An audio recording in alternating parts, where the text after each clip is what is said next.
ఆత్మీయతగా లేదంటే, నీ నోరు సరిగ్గా లేదు అని అంటే అర్థం నీ భక్తి వ్యర్థమే.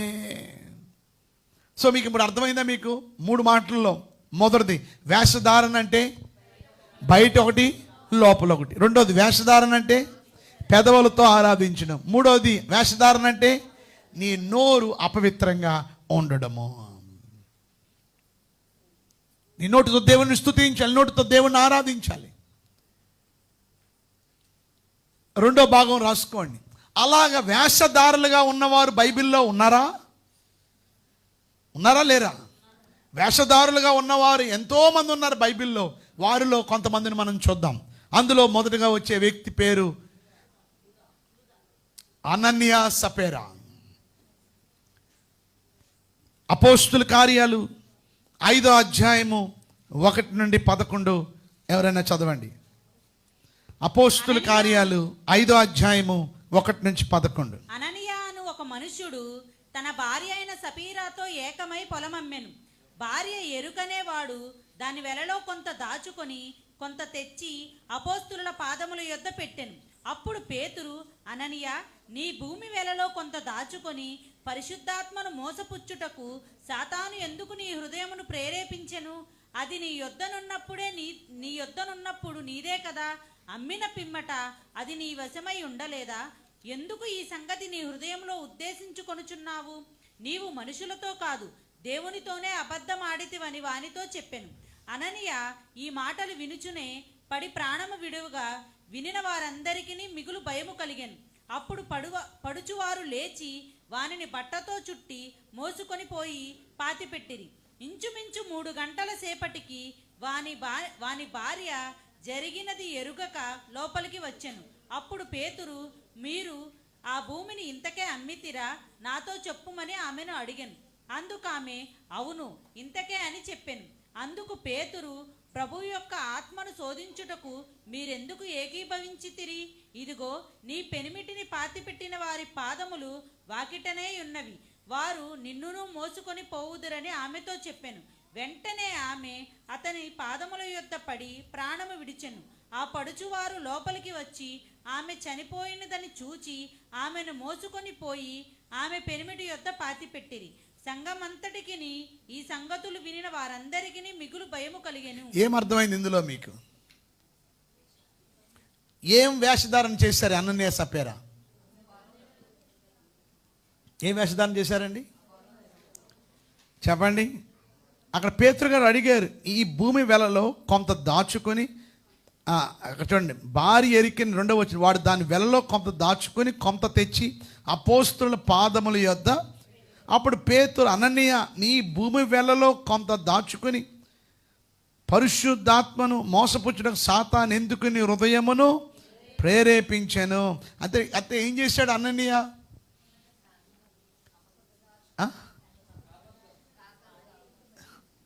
అంతా తెచ్చాను అన్నట్టుగా చూపించాడు అక్కడ. కానీ తెచ్చింది కొంత ఏం చేశాడు? దాచేశాడు. మీకు అర్థమైందా? మీకు మొత్తం తెచ్చినట్టుగా చూపించాడు. అదే, అయ్యా నేను తెచ్చింది కొంచెమే, సగం దాచానయ్యా అని చెప్పుంటే వేరుగా ఉండేది. కానీ అలా చెప్పలేదు. ఏం చెప్పాడు చెప్పండి? నేను అంతా తెచ్చాను. కానీ దేవుడు తెలీదా? చెప్పండి, నువ్వు ఎంత తెచ్చావో ఎంత దాచావో దేవుడు తెలీదా? దాన్ని ఏమంటారు? దాన్ని వేషధారణ. ఎంతమంది అలా వేషధారులుగా మీరున్నారు చెప్పండి? ఈరోజు దేవుని బిడ్డలుగా మనము అననీయ సపేరాలాగా ఉండవద్దని ప్రభుపేట మీకు మనవి చేస్తున్నాను. 2వ వ్యక్తి చూద్దాం. ఆయన పేరు మత్తయి సువార్త 26వ అధ్యాయం 49వ వచనం. మత్తయి సువార్త 26:49.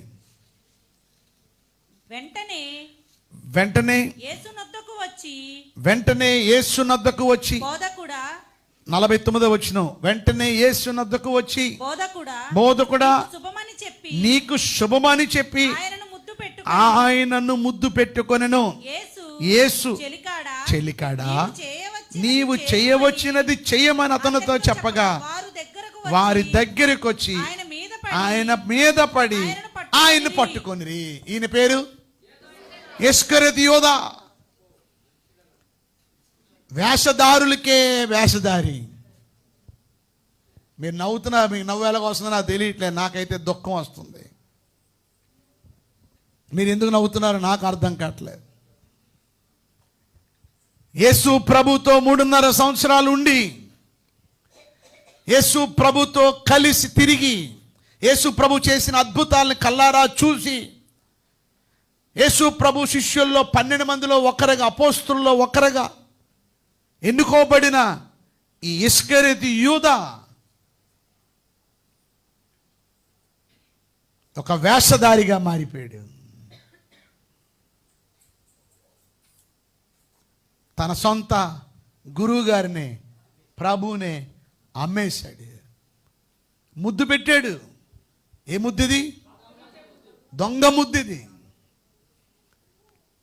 ముద్దు ప్రేమకు గుర్తు,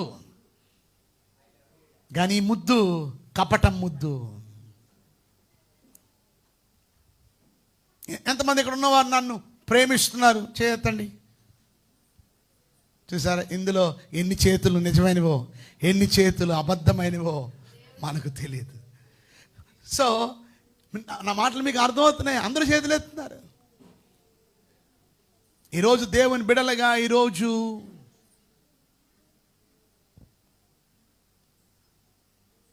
యేసు ప్రభుని ఒక కపట ముద్దు పెట్టాడు, అప్పగించే ముద్దు పెట్టాడు. ప్రేమతో కాదు పెట్టింది ముద్దు.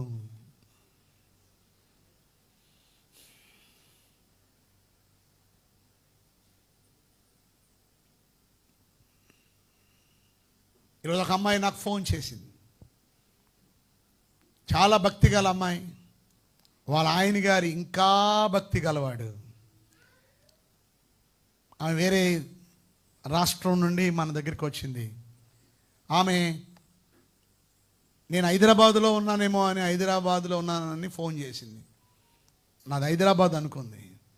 కానీ నేను చెప్పాను, I'm not from Hyderabad, I'm from Vijayawada. ఓ, అయితే నెక్స్ట్ టైం కలుస్తాను, ఎందుకంటే నాకు రేపు మరలా నాకు హైదరాబాద్ నుంచి నాకు ఫ్లైట్, నేను వెళ్ళిపోవాలి. ఆమె చెప్తూ మాట్లాడుతూ చెప్తోంది, నెక్స్ట్ టైం వచ్చినప్పుడు మా అమ్మాయిని కూడా తీసుకుని వస్తాను, చిన్నపిల్ల, ఆ అమ్మాయిని కూడా తీసుకొస్తాను. మాట్లాడుతూ తన గురించి చెప్తుంది, తన బిడ్డ గురించి చెప్తుంది, తన గురించి చెప్తుంది, తన బిడ్డ గురించి చెప్తుంది. ఒక అరగంట సేపు మాట్లాడింది. రాజీనగర్ నుంచి వచ్చే లోపల ఇక్కడ. అప్పుడు అడిగాను, నువ్వు అంత మాట నీ గురించి చెప్తున్నావు, నీ పిల్ల గురించి చెప్తున్నావు, మీ ఆయన గురించి ఎందుకు చెప్పట్లేదు అని అడిగా. Where is your husband? నీ భర్త ఏడి అంటే ఆమె చెప్తుంది, నా భర్త నన్ను విడిచిపెట్టి 2 సంవత్సరాలు అయిపోయింది, మీకు తెలియలేదా అన్నది. 2 సంవత్సరాలు అయిపోయిందంట తన భర్త ఆమెను విడిచిపెట్టి. ఇప్పుడు విడాకులు తీసుకోవడానికి సిద్ధంగా ఉన్నారు. నేను ఆశ్చర్యపోయాను. ఎందుకంటే ఆ వ్యక్తి అటువంటి వాడు కాదు. నేను 100కి 100% నేను సంతకం పెట్టి చెప్పగలను, ఆ వ్యక్తి అటువంటి వాడు కాదు. చాలా చాలా చాలా మంచివాడు, చాలా ఆత్మీయుడు, చాలా భక్తి గలవాడు.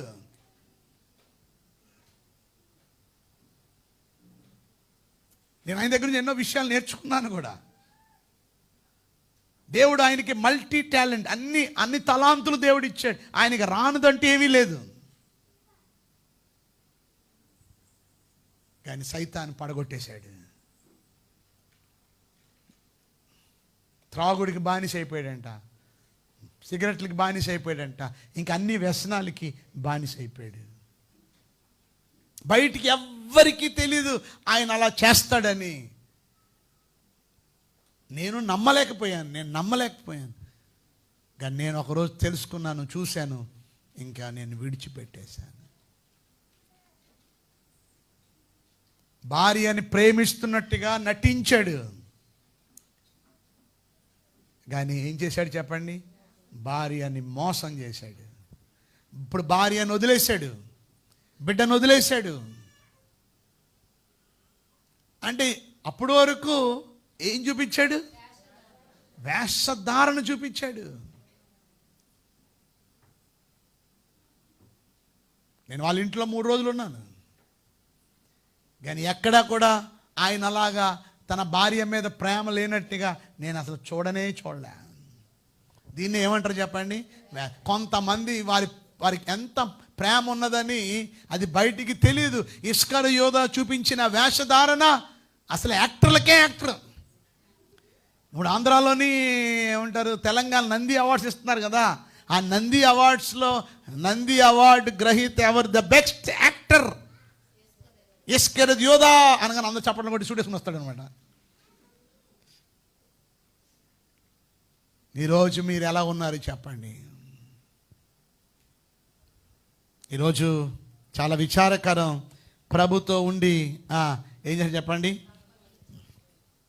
ఒక ఫ్రెండ్ లాగా యాక్ట్ చేశాడు, అంతే. ఒక స్నేహితుడిలాగా యాక్ట్ చేశాడు, కానీ ప్రభువునే మోసగించాడు. మరొక యాక్టర్ని చూద్దాం. మత్తయి సువార్త 2వ అధ్యాయము 7-8 వచనాలు చదువుదాం ఒకసారి. మత్తయి సువార్త 2వ అధ్యాయము 7-8 వచనాలు. అంతటి హేరోదు ఆ జ్ఞానులను రహస్యంగా పిలిపించి ఆ నక్షత్రము కనబడిన కాలము వారి చేత పరిష్కారముగా తెలుసుకుని మీరు వెళ్ళి ఆ శిష్యు విషయమై జాగ్రత్తగా విచారించి తెలుసుకొనగానే నేనును వచ్చి ఆయనను పూజించినట్లు నాకు వర్తమానము తెండని పంపెను. చూడండి, ఈయన ఎవరు? ఈయన హేరోదు రాజు. ఏమంటున్నాడు చెప్పండి? జ్ఞానులతో మీరు వెళ్ళండి, ఆ శిష్యు విషయమే జాగ్రత్తగా విచారించి తెలుసుకుని మళ్ళా నా దగ్గర రండి, ఎందుకంటే నేను ఆయన